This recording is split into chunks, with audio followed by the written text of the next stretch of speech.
Well, hello, everybody. You ever have that crazy old uncle that sits there and kind of goes, these three guys walk into a bar and everybody in the family reunion digs for carpet because they're afraid of a horrible joke coming around the corner? I happen to know the other two podcasters that walk into a bar. My name's Stu Turley, President and CEO of the Sandstone Group. And we've got David Blackman. David Blackman is a Substack aficionado. He's also a Forbes contributing author. He is on the energy realities. He is a man about town. And he's going to be hanging out with the Americans for Prosperity and Ted Cruz next week. How are you today? Just great, man. Just great. How you doing?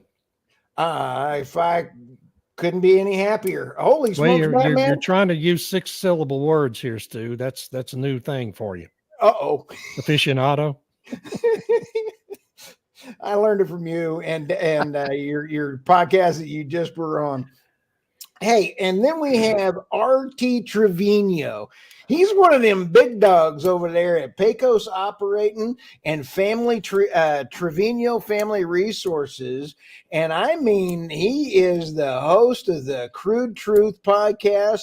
And this young man has got really tired arms because he just came in from Europe. Welcome, RT. How are you? Doing well, Stu, and David. Good to be back in America, and good to be back with you guys. It's been too long since we've been able to get one of these episodes going. Of three podcasters walk into a bar. Oh, we've got an action-packed show today, and I can't wait to let's go ahead and kick this off to you here, RT. Tell us about what you were doing in Europe. Did they even get all that stuff that was hidden in your bag? Well, fortunately, we're not going to talk about what may or may not have been in my bag on the way back. I will say that, or there, by any form or fashion. But no, last week I had the incredible opportunity to be with the TCU Ralph Lowe Energy Institute. As many of you know out there, and if you don't know, I'm working on my MBA in energy right now there at Texas Christian University. And one of the annual actual school unofficial required classes is a global energy class. And it is where they take basically the entire cohort of that year out to Europe. And we basically are able to touch and learn from so many different businesses, so many different organizations.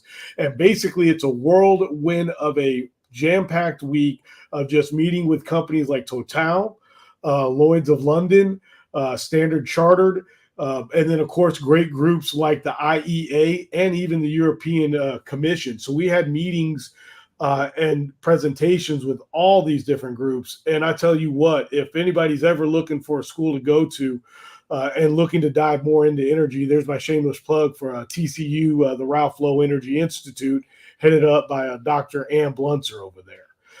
So anyway, in a nutshell, yes, I was over there with the International Energy Agency, got a bunch of information and was able to take so many notes as I look here just from the IEA and their whole net zero by 2030. I mean, we kind of talked about it briefly yesterday, guys, in our pre-production meetings, and they've already backed up on so much of this information that they have where they want to cut things so much. Is that correct, David?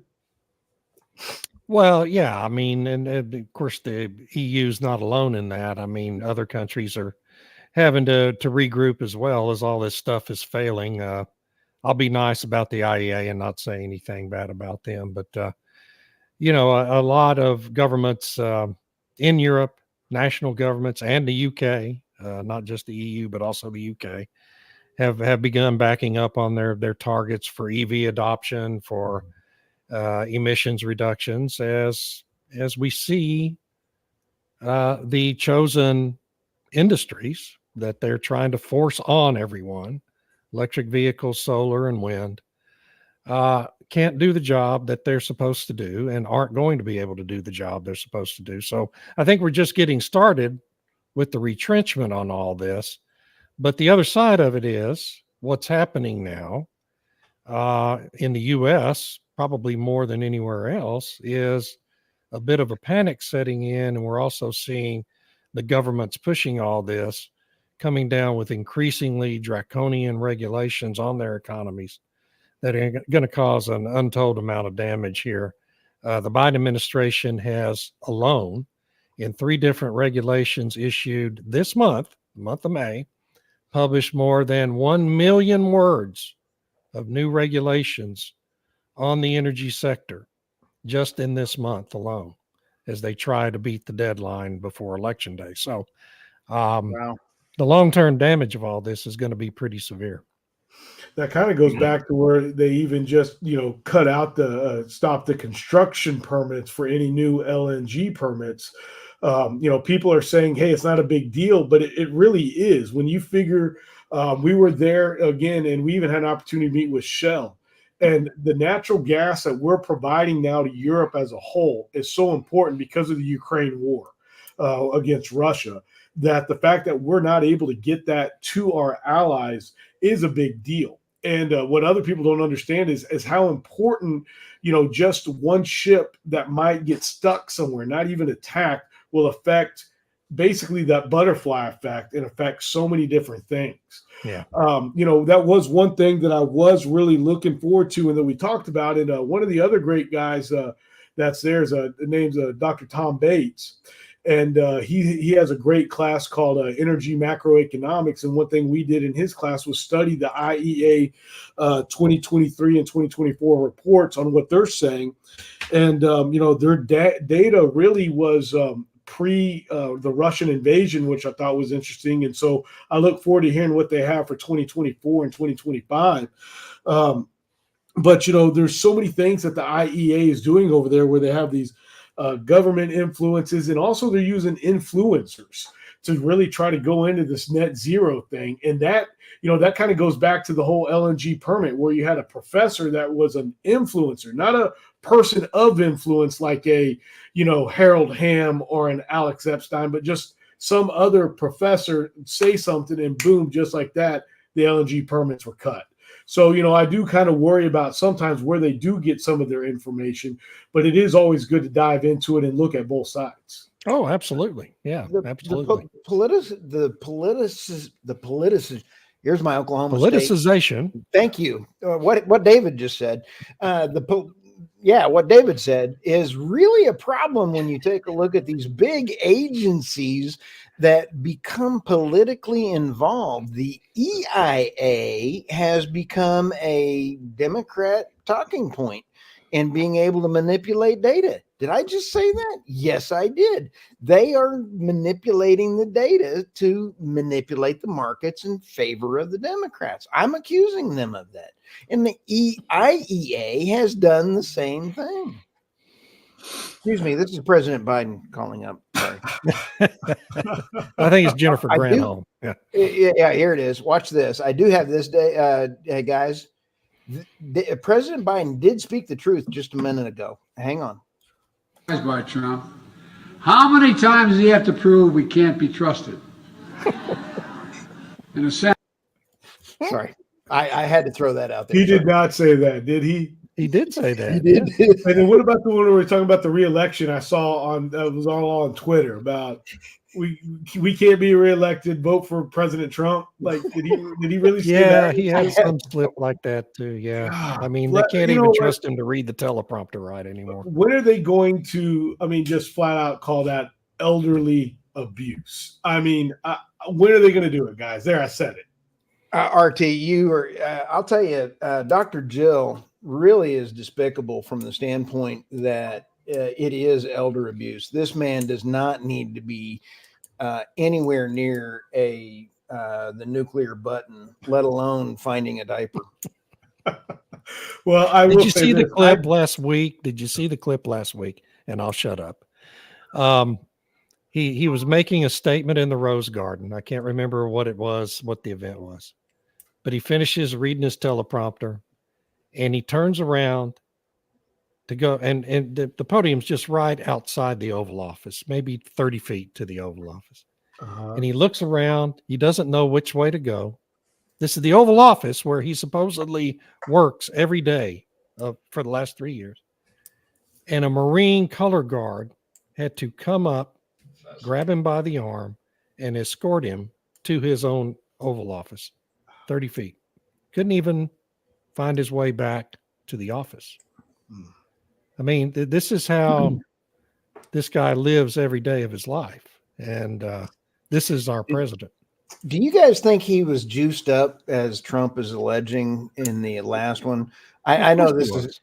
I thought he was, but you know, again, that's abuse. Here is this is a great one here. Ducey's asking on President Biden right now. What do you mean? I know you don't like to talk about polls like the 5 of 6 swing states that he is losing right now to somebody who is a criminal defendant. But more broadly, it doesn't seem like anything you guys are doing is making him more popular. Why do you think that is? All right, everybody. Thanks, everyone. I'll see you tomorrow. Bye, everybody. I love the crickets at the end of that clip.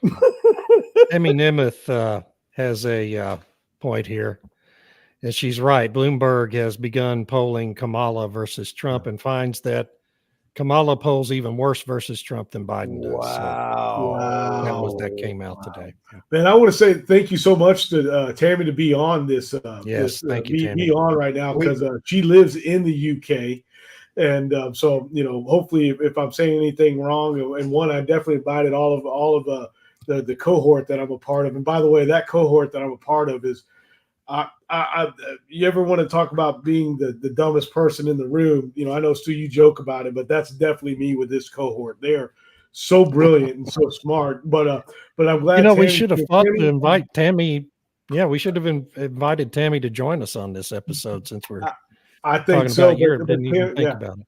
But London is so amazing, by the way, Tammy. I know you're in a different part of the UK, but the UK is great and just friendly people everywhere. And I love the way you just kind of get together after work and you grab a pint, no matter where you are or anything like that. It's like there's a pub somewhere where you're going to grab a pint, and everybody walks everywhere, guys. Yeah, it blows me away. So sometimes when, you know, going back to energy, I can kind of see sometimes why they do all the things that they're trying to do in Europe, because first of all, I didn't see that many trucks. And if they were all the Colorado, the Canyon, the Ford Ranger size pickup trucks.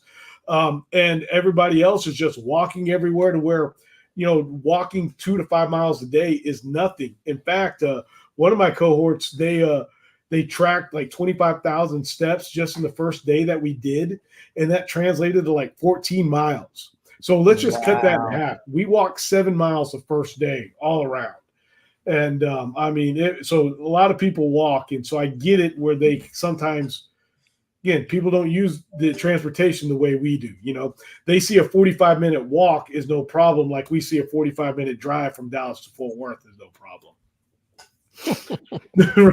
roads are too dangerous. You say that, they do not care. Yes, ma'am, Tammy. No, they go around and those taxis, they don't even honk. And I think the drivers are not the drivers, the bicycle people, I think, are worse. They won't stop for you at all.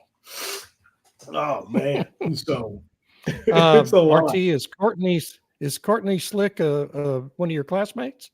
Yes, Courtney Schlick is one of our classmates, and she's actually out of the Fort Worth area. She shout out to Courtney. She actually runs her own oil and gas company along with her family. So she runs a family office as well. Oh, nice. Yeah. So that just kind of tells you the array of people that we have. Not only individuals like us that want to get better, but also we have people from Berkshire Hathaway, from nuclear companies, from renewable companies. I mean, so we've got just such a great team, and it's just awesome. See, look, hey, Courtney, if you have any blackmail material on RT, please let me know. We want to know where he was when he got his phone stolen. That's we have a bet.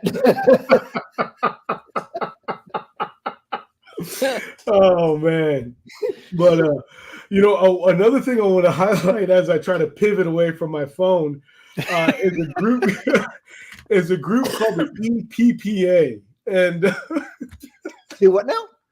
There's a group out of Brussels called the EPPA, and they're a specialist management consulting group. And they actually are kind of a We love Courtney. Way to go, Courtney.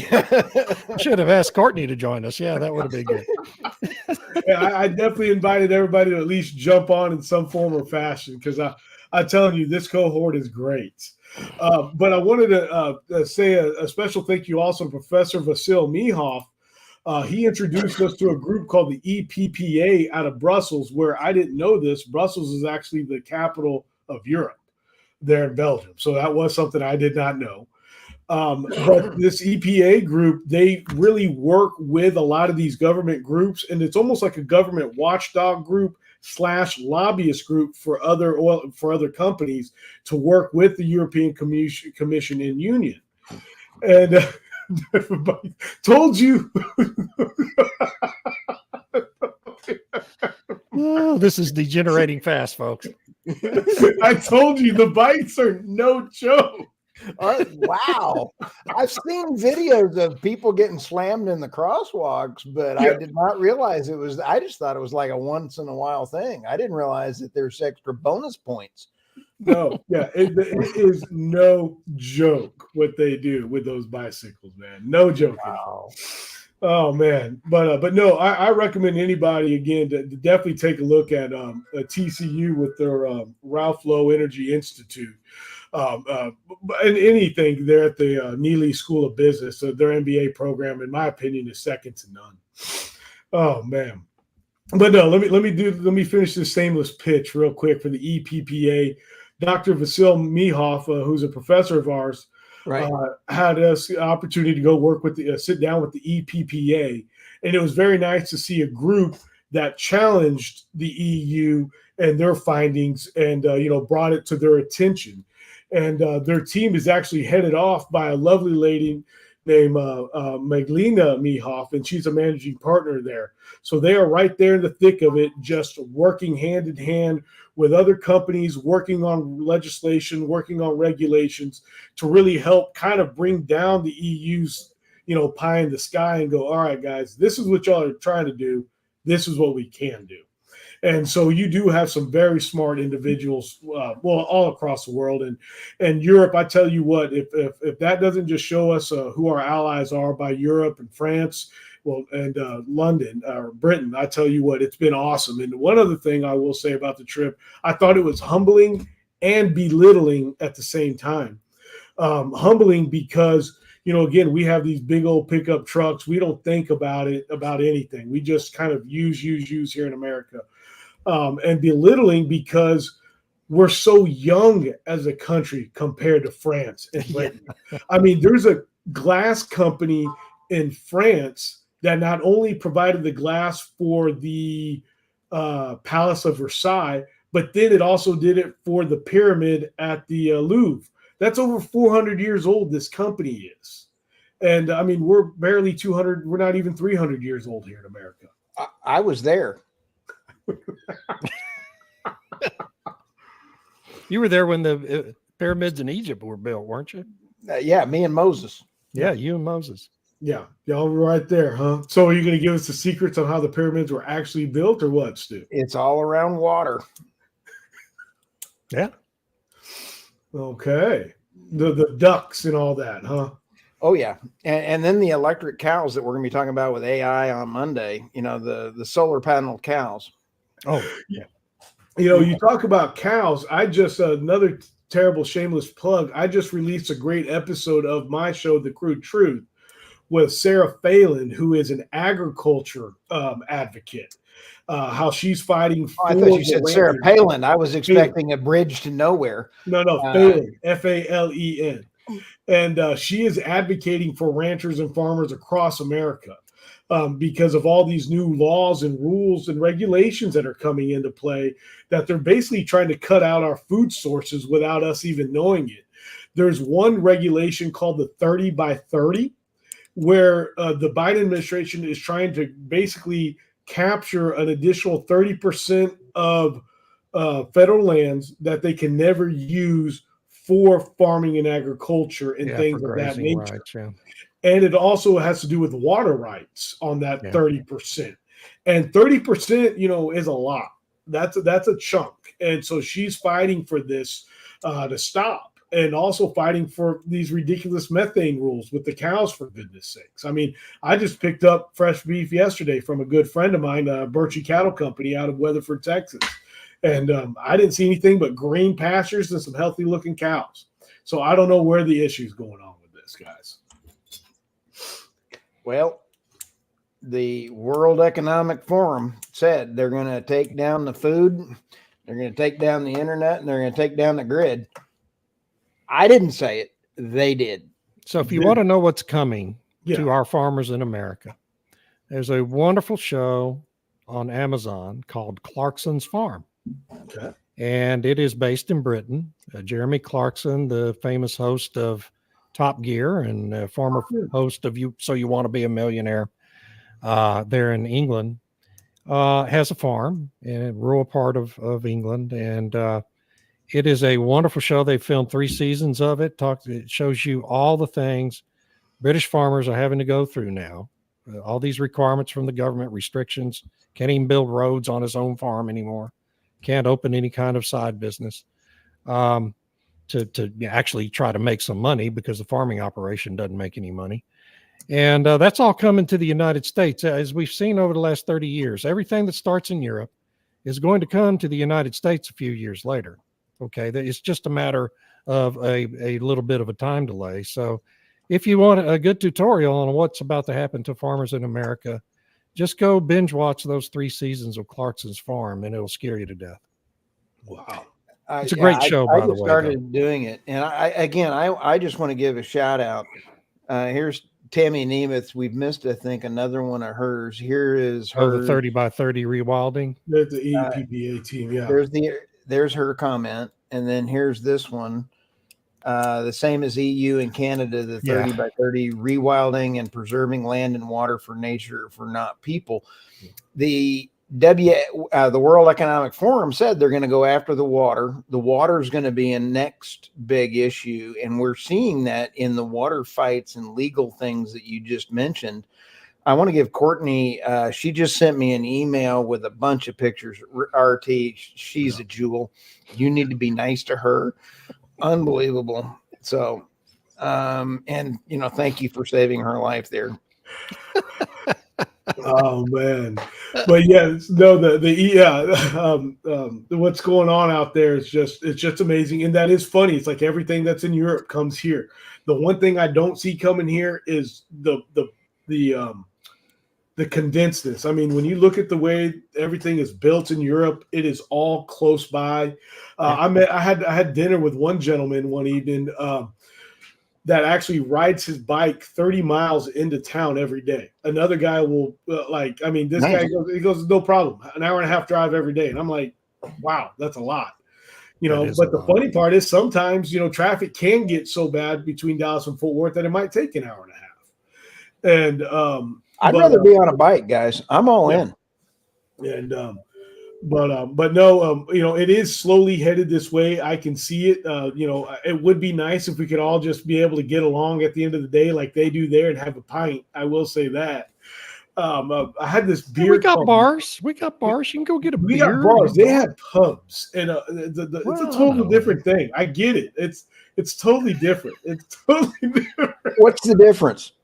Well, for one, you can't hang out at the bar at a pub. Like the whole point to the bar is to get your beer and you get out, and then you go sit down. And then the other thing is you got to pay for your beer. Like there's no running of tabs over there. It's, hey, I need 3 beers. You pay for the 3 beers, and then you go sit down. And at one point, I kept waiting. Like, yeah, no, we're gonna get out of here. So I kept waiting for the waitress to come by. I was like, oh, wait a minute. We paid for the beers at the beginning of the meal, and the food there is excellent too, by the way. Very good food. They say it's bland, but I liked it. And definitely did not have a lot of fructose or corn syrup in the meals, if you know what I mean. That one drives me nuts. I'll tell you right now, you read the dye number 5, the red dye, bull hockey, all the list of things that are not allowed in the EU Why can't we do that? Our FDA and Federal Food and Drug Administration is absolutely corrupt and worthless. Yeah. We are being killed by our own government, and we need to band together to protect our great farmers, our great oil and gas folks, hug a lineman. And I'm sorry for ranting, but my goodness, let's get rid of the legislation through regulatory actions on food and drugs and wiping out all of the poor people. I'm sorry. Thank you for letting me calm down here in a minute. I got to get a defibrillator. I'm getting worked up. Oh, man. I just interviewed Robert Bryce earlier this morning. He calls it strangulation through regulation. I saw that, and he has been on a roll lately himself, just traveling and speaking so much. Him and Alex Epstein have done so many good things for the energy industry as a whole, because they're not in the oil and gas industry. You know, when I get to talk to people, and then I go, well, I work in the oil and gas, and they're like, oh, well, no wonder you're so pro oil. I'm like, well, go read Alex Epstein, go read Robert Bryce. But RT, as a head of a family office, and you're sitting there working on the other trust that you and I are working on for land reclamation, for wind farms, oil and gas, and it is one thing to be in the oil and gas space. It's another to sit there and say land reclamation is even worse in the renewable space, and this is driving me nuts. Yeah. You know, I'm sorry for getting worked up here, but windmills are absolutely horrifically not being thought of in the end of their lifespan. Yeah. It blows me away. I mean, come on, look at Sweetwater. They got that entire graveyard of wind blades in Sweetwater. And walk to the half mile through the forest. Is that before or after the werewolf gets you in There's town? no werewolves in London. There's no werewolves in London. That was just a great movie. That was just a movie. Oh man! and then you talk about the reclamation, though. There's so much radiation in the solar power panels that we get from China that they're bringing here that we can't properly dispose of.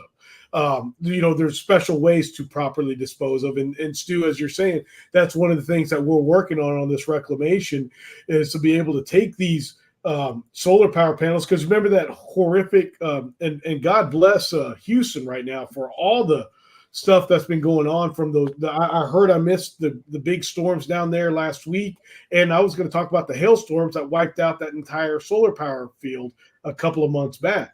That was just right outside of Pearland. Yeah. You know, how is all that going to get disposed of? Is it going to be disposed of properly?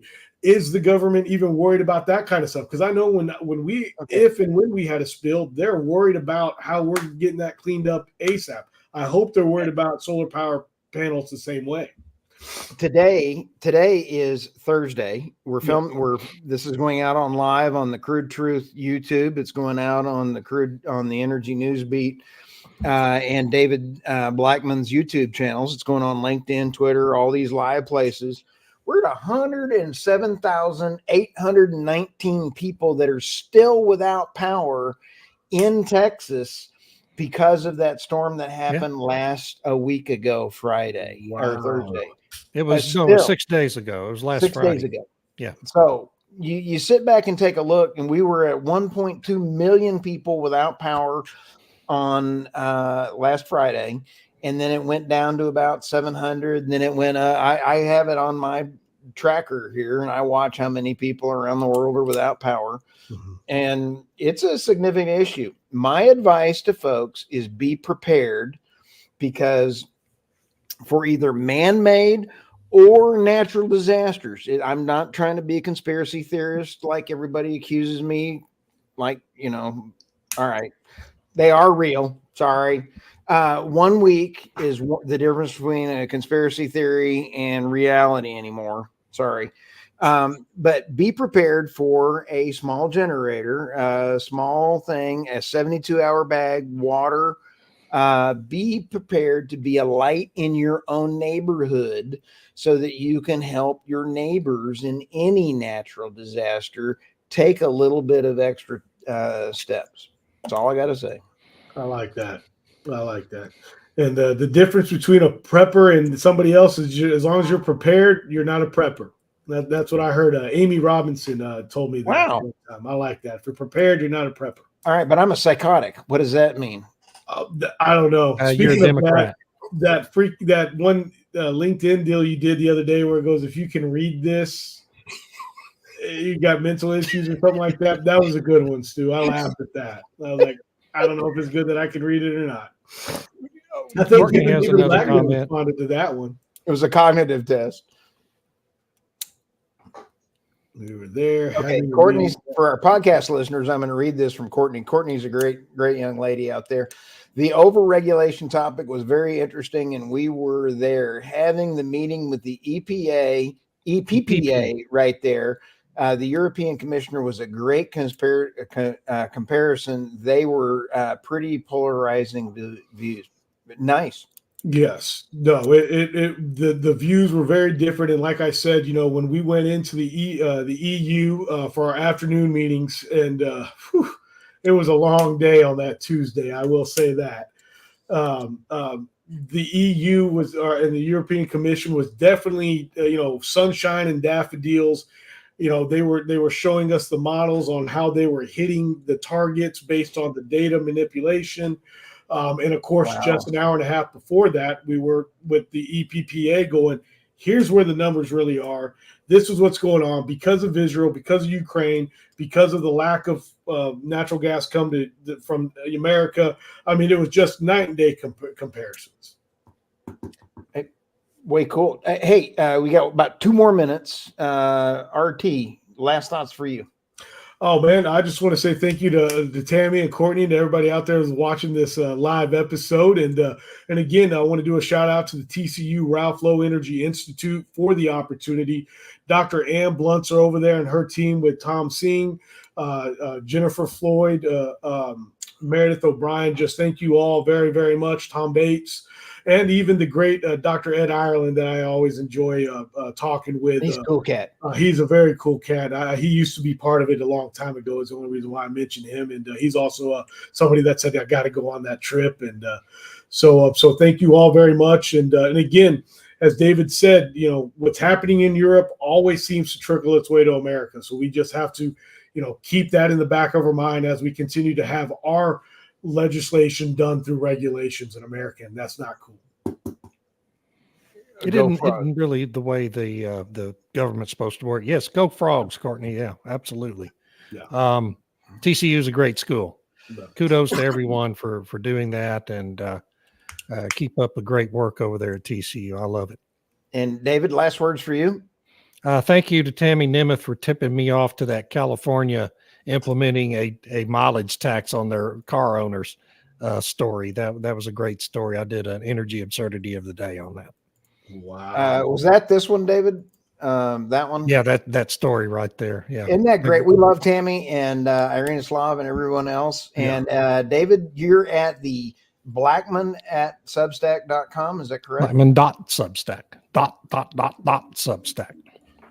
Sounds great. At. Hey, I'm Stu Turley. You can find me anywhere. Anyway, hey, we will see you guys next time. Have fun. See you. Hasta la vista.